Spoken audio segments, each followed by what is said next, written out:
Eu gostava só de acrescentar duas ou três questões que me parecem ser importantes para, digamos, dar aqui o ar da nossa graça enquanto jornalistas. Às vezes não temos muita graça, como já ficou aqui demonstrado por um dos preletores, que somos ávidos de alimentar os maus gostos dos nossos leitores, mas há vários tipos de jornalismo. Há o jornalismo cor-de-rosa, o sensacionalista, há o de referência. Enfim, tal como ao nível da justiça, nós também temos de tudo um pouco. No jornalismo, e lamentavelmente temos, mas é assim que a liberdade de imprensa permite. E, portanto, temos que constatar, temos que coabitar com esta realidade, que é termos várias compreensões do jornalismo nesta altura em que, de facto, a entrada das redes sociais então destruiu todas as barreiras que até então existiam. Agora toda a gente pode fazer jornalismo, entre aspas, porque basta ter um perfil e criar uma rede com 5.000 pessoas e começa a fazer informação, não digo jornalismo. E, portanto, estamos, de facto, diante de uma nova realidade. É esta a realidade que temos. Não aconselho a voltarmos ao passado, no nosso caso muito recente, quando só tínhamos um jornal, uma rádio, uma TPA e uma Angop. Portanto, não aconselho que este passado nos possa ajudar a resolver este problema, como nunca ajudou. E, portanto, é nesta selva, entre aspas, de informação, desinformação, contra-informação, manipulação, que nós todos temos que sobreviver, todos, jornalistas, magistrados, polícias, advogados, cidadãos, que somos todos nós. E é assim que vai ter que ser daqui para a frente. E, portanto, qualquer tentativa de regressar ao passado não parece que seja muito recomendável para quem, de facto, hoje professa os tais ideais da democracia liberal e por aí adiante, que nós juramos, quer dizer, estamos engajados por força da própria Constituição. O jornalista de profissão marginal, que foi até certa altura, quando éramos tratados de mugimbeiros, como nome mais simpático no quadro de outras referências menos positivas, hoje, de facto, e aqui provoca um pouco os presentes, também fazemos parte de uma magistratura. É a magistratura de influência. Temos em nossa defesa a Constituição, como foi aqui dito, e, portanto, é com base nesta Constituição que nós exercemos a nossa magistratura, porque já não somos marginais, já temos, de facto, legislação.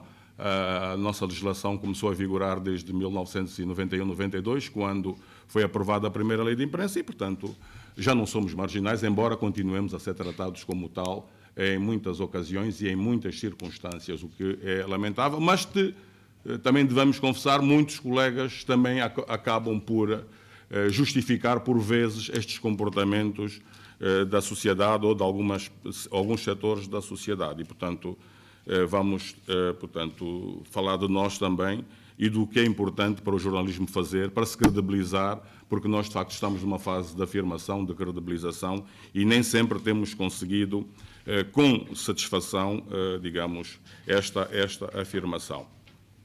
Mas, como eu dizia, o que eu queria acrescentar tem a ver apenas com questões mais concretas, com o dia-a-dia, com a realidade, e penso que as questões mais sensíveis que se colocam, no nosso caso, em termos de gestão deste confronto ou desta coabitação entre segredo de justiça e liberdade de imprensa, tem a ver, efetivamente, com a fase da instrução preparatória. Não há qualquer dúvida que é aí que está o problema, não é? E está o problema porquê? Porque, e como ficou aqui dito, quer pelo Fernando Macedo, quer depois pelo Teixeira Cândido, eu não sei o que é que a doutora Luzia Sebastião disse, o segredo de justiça não é um direito absoluto. Como não há direitos absolutos, também já nos parece ser essa a filosofia hoje. Não há direitos absolutos na Constituição, a nível dos direitos fundamentais, pelo menos é assim. Portanto, há sempre que ponderar, há sempre que ter em conta tudo isso. E as pessoas esquecem-se, e no outro dia faço referência já a uma outra declaração que não tem a ver com ninguém desta sala, mas tem a ver com o nosso Ministro da Justiça e dos Direitos Humanos. Ele disse qualquer coisa parecida com isto, e eu cito de memória. O segredo de justiça não é um conceito jornalístico, é um conceito jurídico. O Ministro da Justiça pode-se ter esquecido que também existe um conceito na lei de imprensa que é jurídico, que se chama sigilo profissional. Os jornalistas também têm direito ao sigilo profissional. não são obrigados a revelar as suas fontes. Portanto, o sigilo profissional, conforme está definido, não é um conceito jornalístico, é um conceito jurídico porque está na lei. E, portanto, está perfeitamente definido o que é o sigilo profissional. E nós estamos também protegidos um bocado por este sigilo profissional. E depois aí começa a haver mais que um choque. Há o choque dos direitos fundamentais, depois há o choque dos sigilos e dos segredos. Eu costumo dizer que o nosso país é um bocado, ou foi, ou cada vez vai ser menos, espero bem, o país dos segredos. Né? E, portanto, nós também temos o nosso sigilo. Temos o direito de proteger as nossas fontes, temos o direito de não revelar. Os diretores dos nossos órgãos estão vinculados a este segredo, quer dizer que se alguém for lá procurar, tentar saber onde é que o Reginaldo soube aquilo, o diretor também não pode revelar, porque está aqui. É evidente que isto não nos tira a responsabilidade, também está aqui, responsabilidade civil, penal, o ônus da prova, essas coisas todas. Mas isso é só em tribunal. Só quando a gente for levado a um magistrado, a um juiz, é que a gente vai ter que discutir o caso.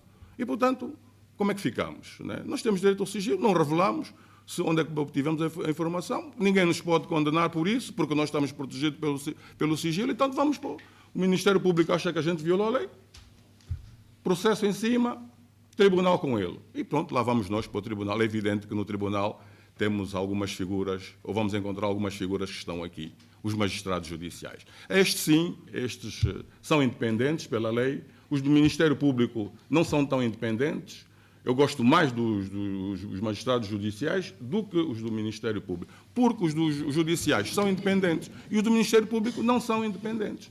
E, portanto, para mim, prefiro ir para um processo, ir a um magistrado, tem um advogado depois, tem alguém que se calhar fala muito melhor do que eu e tem os argumentos todos, vai-me defender e eu corro o risco de ser absolvido, que é o que eu gostaria de ser quando fosse colocado perante um juiz. E, portanto, nesse âmbito temos o sigilo profissional. Mas, para terminar, e entrando na questão concreta, é, de facto, a questão da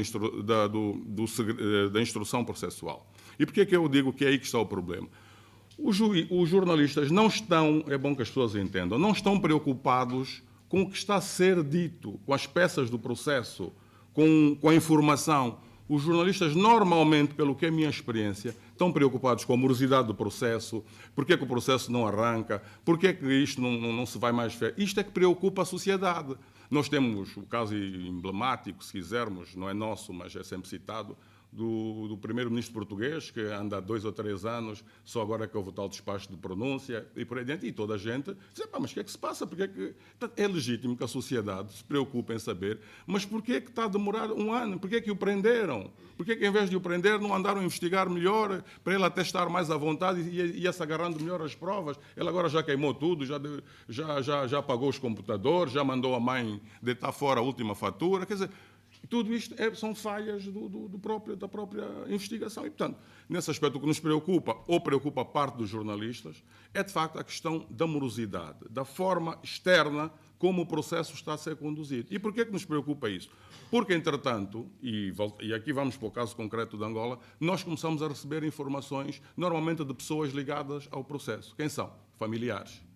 O meu parente está a ser torturado, o meu parente não deixa ouvir não sei quem, o meu parente... Não, isto não tem nada a ver com o processo em si, tem a ver com a forma como o processo está a ser conduzido. É aí que nós, muitas vezes, somos acusados de querer violar o segredo de justiça. Não para saber o que é que se está a passar dentro do processo, não nos interessa isso, se roubou mais 5, mais 10, interessa-nos em termos de atendermos a algumas vozes preocupadas com o processo, porque nós temos compromisso com elas, são cidadãos, não têm voz, querem denunciar uma situação, querem pôr em causa um próprio investigador, um polícia que não está, que está a pedir gasosa, que está a torturar, que está a fazer coisas erradas.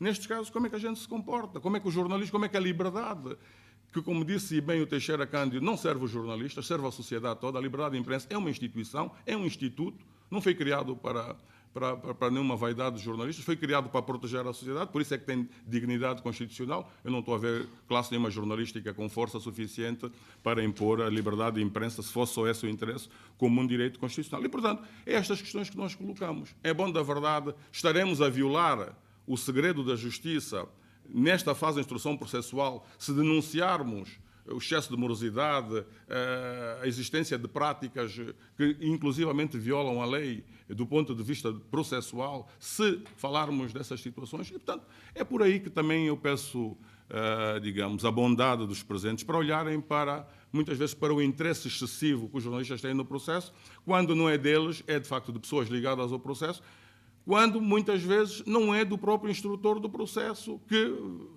não sabe como é que há de gerir a informação, não sabe como é que há de pressionar lá acima, está a ser bloqueado pelo seu superior a arquivar o processo. Quantos processos já foram arquivados? Quantos processos por ordens superiores? Processos que estavam, eu tenho casos de pessoas que estão, original, nós estávamos quase a apanhar o homem, de repente recebemos uma ordem, arquiva o processo. Quantos? Não sei quantos, mas tenho conhecimento de alguns. E o que é que eu faço diante de uma informação dessa? Quem é que manda arquivar um processo quando a pessoa, assassinos inclusivamente, falo de assassinos inclusivamente, pessoas estavam prestes a ser capturadas, o investigador estava em cima dele, ordem superior, arquiva o processo, para o processo, vamos ver isso. E, portanto, espero que as pessoas nos entendam da melhor forma, os juízes, os magistrados judiciais, é com eles que nós acabamos por ir ter, se as coisas correrem mal, mais tarde ou mais cedo, mas há sempre a bondade da nossa parte também. Já não somos marginais, já temos estatuto, temos a proteção da Constituição. Se não gostarem muito desta história da magistratura da influência, tomem-na conforme quiserem, mas é com a melhor das intenções que eu apresento o jornalismo também como uma magistratura neste quadro, um quadro específico que tem a ver com toda a sociedade e com nenhum interesse em particular. Muito obrigado.